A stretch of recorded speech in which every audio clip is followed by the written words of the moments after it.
nagpalinis sa amin nga house. O, yan. Sige, bakbak. Hindi tayo. Yan, linisan niya na yung saucepan. Baka sino gusto magpalinis ha?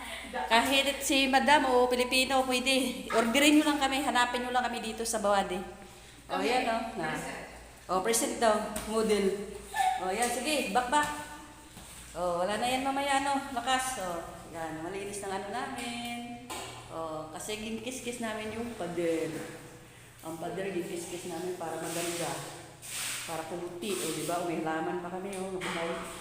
May halaman pa kami buhay, Diba? Ang ganda na ng sahig namin, mabango na at saka malinis. Pati pader namin, pati namin cabinet, di ba? O, dito pa. Dito pa sa CR, maglinis pa ako sa CR. O, saan ka pa? Baka gusto niyo malinis, sabihin niyo lang. Nandito lang kami. Yan, maglinis pa ako sa CR.